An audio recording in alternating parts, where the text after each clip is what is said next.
And so the attempt of this government to use the clock, the position of the clock of parliament, is distasteful. It is nothing short of victimization. It is nothing short of an abuse of power. And it is a direct attack on the young people of this country. To me, this has crossed the line. This has crossed the line in a big way. Show us the legislation that exists that gives the power to the clerk of parliament to suspend her from the parliament. Just show us those two things and we would back off. We would not say another word.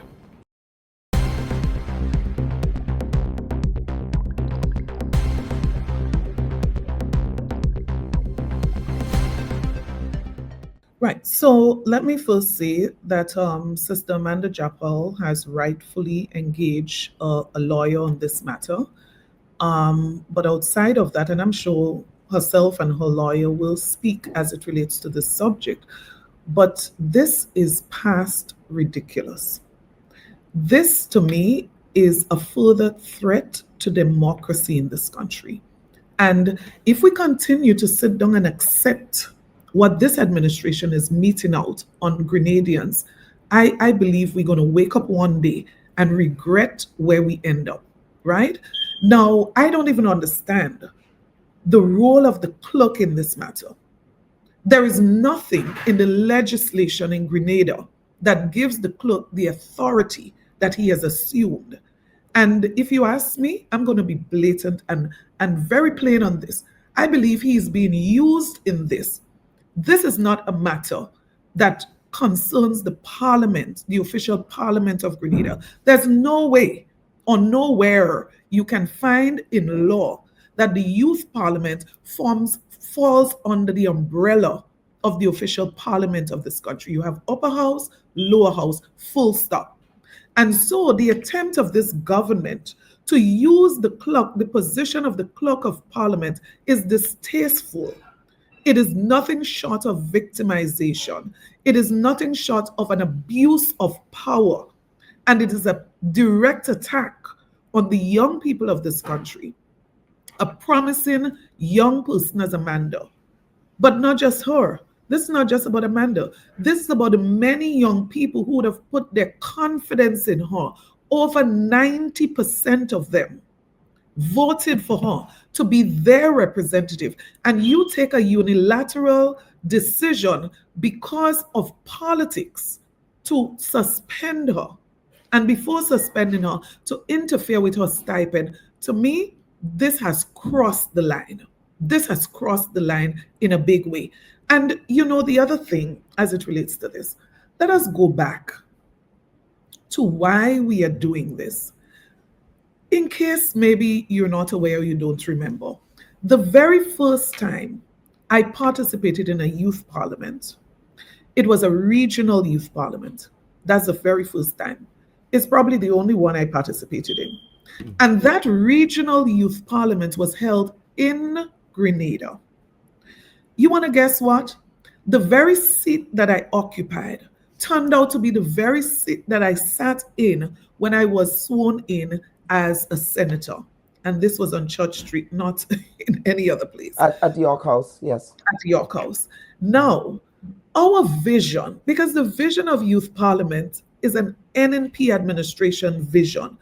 Our vision was to encourage young people to participate in the democracy of the country, to encourage young people to get involved on the front line as they choose to. So you go as far as you choose to go. So it is not a situation where, and I've always, as a matter of fact, the legislation as it relates to the youth parliament, which has not come to parliament as yet, started, it was drafted under my leadership.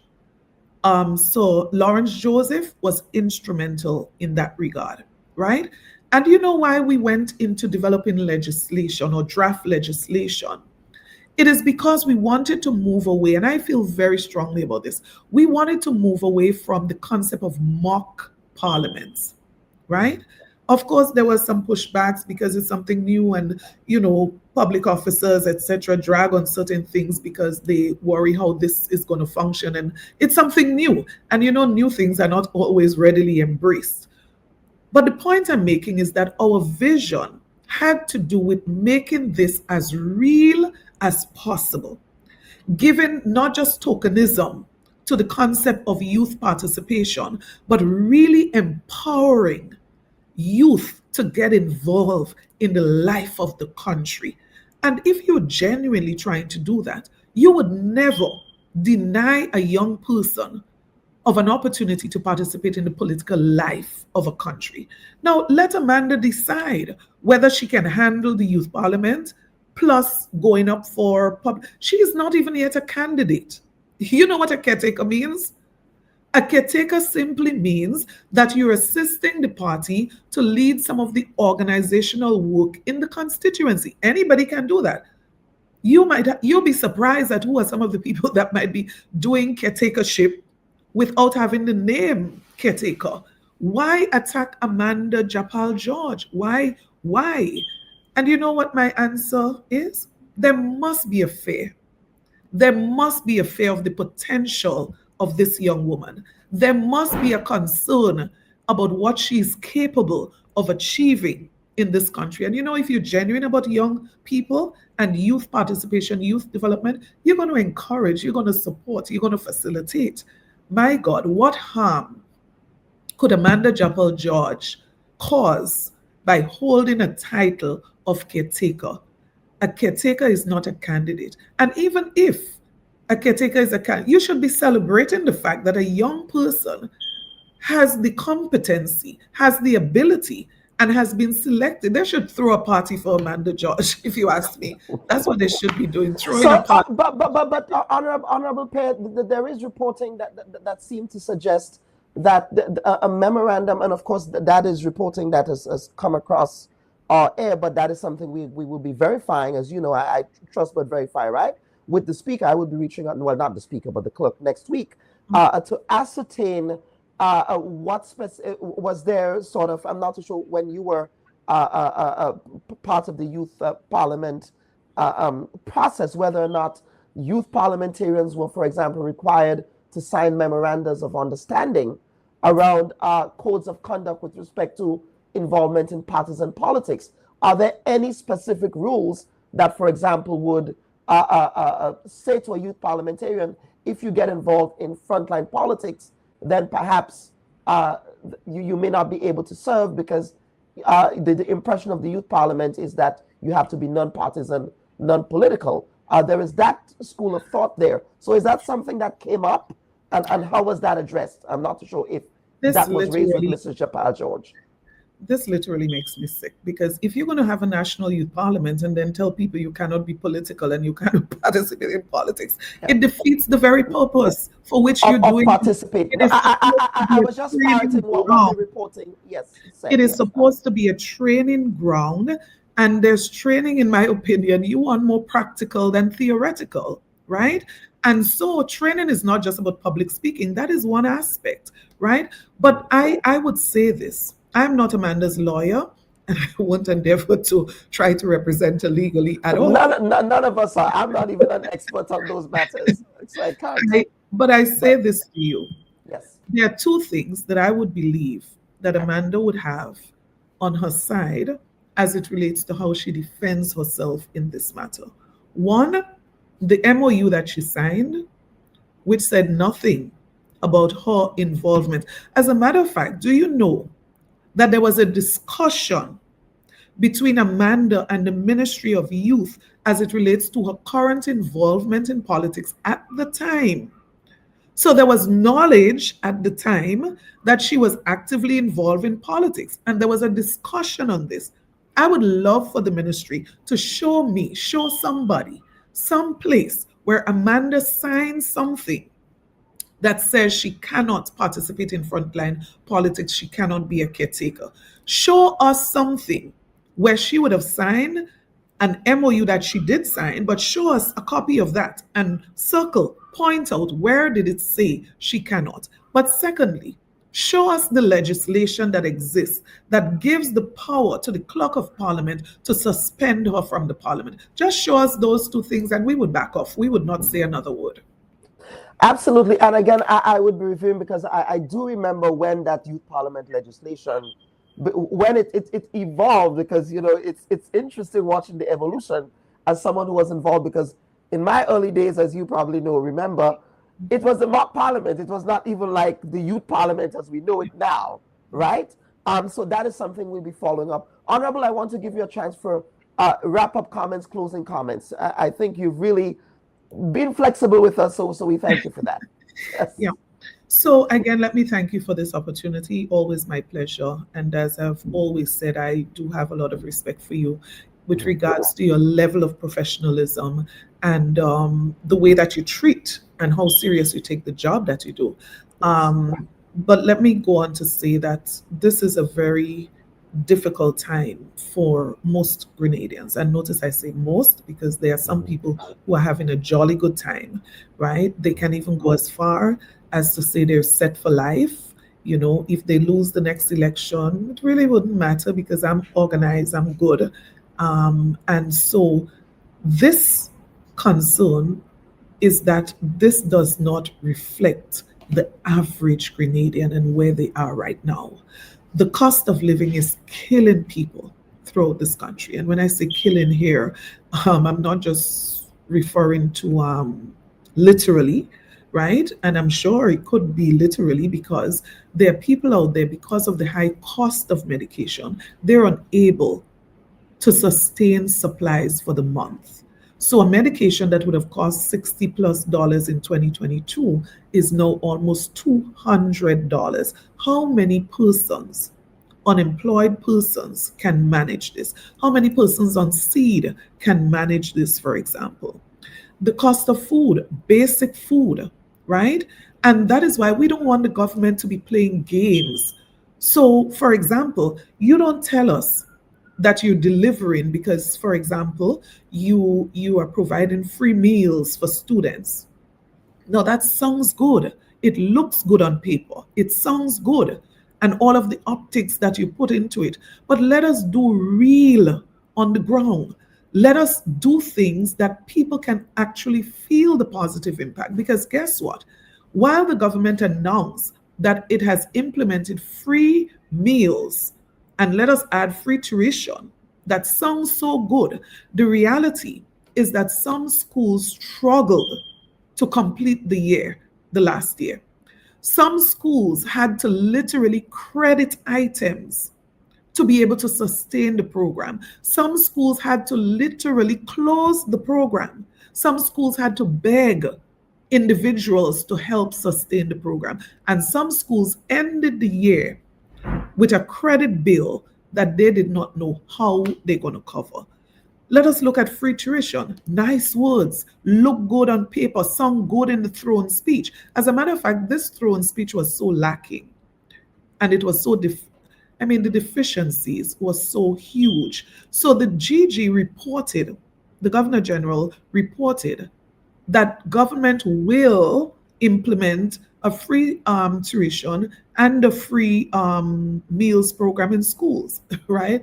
Now, you're reporting something is done, achieved. I would imagine maybe you're so disappointed. So a child gets free tuition but cannot go to school. I found a child that I had to assist recently who dropped out of TAMCC because that child could not attend school because of the transportation cost. Now, there are people who used to be sponsoring people to go to TAMCC. Now the government is giving their children free tuition. Let us use that to help that young guy who cannot pay the transportation costs. So now you have to pay for him to redo the subjects that he failed because he couldn't attend school, and now you have to find ways to help him to pay transportation. What is this? A mockery of some kind. So we are saying the situation in this country is one where we need the government to focus on the reality, the issues that are really affecting people, and apply empathy to take action that truly makes a difference, not to promote yourself and to look good. Action that affects the people positively. The fishermen, the market vendors who are going to Tongue and to Grenville every day, going back with the goods because people just can't buy it, right? There are so many issues. But I'll close by saying this. The New National Party administration, what I can say about us when we served in government is that we were tried, we were tested, and we delivered. I would never say we were perfect. What I would say is that currently our energies are spent on strengthening our team so that when the people of Grenada, as they're already calling on us to get back to serve them, we are going to build on the legacy of the NNP. We're going to build on the achievements of the NNP, and we are going to work with the people. We are going to work hand in hand with the people to create a brighter Grenada, a united Grenada for all Grenadians. We don't subscribe to us and them. We want a Grenada where everybody feel that they are respected and everybody feel that they have a stake in national development and that everybody have access to the pie, the national pie. It should not be reserved for people of a particular color or people of a certain class. It must be for all Grenadian. So, Kellon, thanks again for the time, and it's my pleasure. And I really do want to say this. I believe that Grenada, our brighter, better days are ahead of us. But I believe leadership is necessary, it's essential. And with God on our side, I believe that when the people of this country calls the New National Party back to service, that together we are going to build a better Grenada.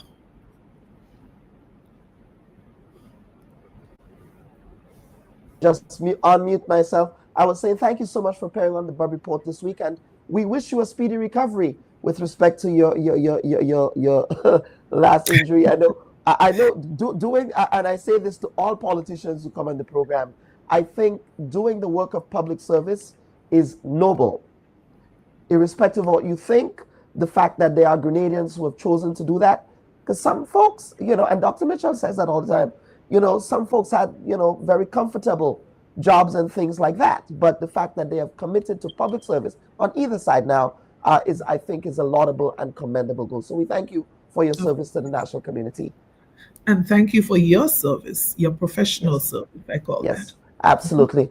Viewers and listeners, we just had a wide-ranging conversation with Grenada's leader of His Majesty's Opposition, the Honorable Emmeline Pay, on a number of issues animating discourse and development in Grenada, Carriacou, and PT Martinique. And we certainly thank you for the opportunity to stay with us this week and for tuning into this conversation. Of course, this was a pre-recorded conversation because Mrs. Pay could not appear live, but we do thank her. And of course, you're probably hearing the raspiness in my voice. I'm actually not doing very well this week. So send some love and light for my speedy recovery from this very terrible cold that I'm having right now. So on behalf of the producers of the Bub Report, I'm your humble host, Dr. Kellon Bub. Thank you so much for tuning in to this week's edition of the program. Take care. Bye-bye. Don't go there. You are a technocrat. I mean, you can speak to whether or not it was appropriate or inappropriate for that to occur. Would you have done that as a permanent secretary? Politicians get the information from wherever source that they can. That's going to be the extent of your answer. Yeah. Don't go there. There's a lot of noise around the data protection bill that, in my respectful view, is not warranted. I was one of those making noise, and it's simply because I was concerned about that specific section 33. Don't go there. Are you going to be offering yourself up as political leader of the party? I see you've called me here for much more than diplomatic passports. I don't mind that. Don't go there. What is the relationship like between you and your leader, Dr. Mitchell, your boss, Dr. Mitchell? I'm not sure how to explain how to answer this question at this time. I prefer not to answer. Don't go there. They said that you approached the bank for the loan before the election and that it only materialized after the election. There are also conflicting reports around the quantity of monies that were received. What is the reality here? People try to extort the truth and to make all kinds of things about it. I just stay quiet. So if you notice, I was really and truly quiet about the whole matter. Well, except with not with the New Today newspaper. The New Today newspaper reported on this. So I'm not sure you were quiet on this. Go ahead, Honorable. Go ahead. Well, I'm just trying to answer your question, right? Don't go there. I think we just spoke at length about the regularization framework. So yes, we did. But let us talk, Prime Minister. Let us talk about the workers who are dismissed. The Bub Report. We go there. Hi everyone. Thanks for checking out the Bub Report's social media pages. If you'd like to get more videos, show highlights, and watch our weekly live show, follow our Facebook, Twitter, and Instagram pages, and also subscribe to our YouTube channel. You can catch repeat episodes on Wednesdays at 4 and 5 p.m. respectively on CRFM Radio and GBN TV in Grenada. We are also viewed on Sundays at 8 p.m. on WPG10 throughout the Caribbean. Thanks for watching.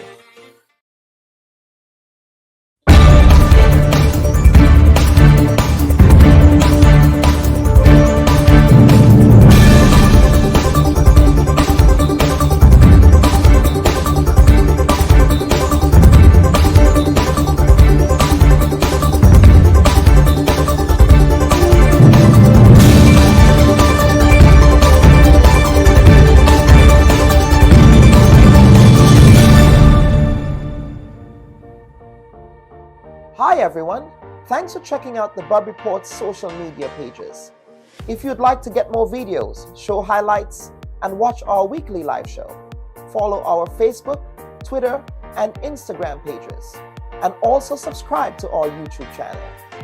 You can catch repeat episodes on Wednesdays at 4 and 5 p.m. respectively on CRFM Radio and GBN TV in Grenada. We are also viewed on Sundays at 8 p.m. on WPG10 throughout the Caribbean. Thanks for watching.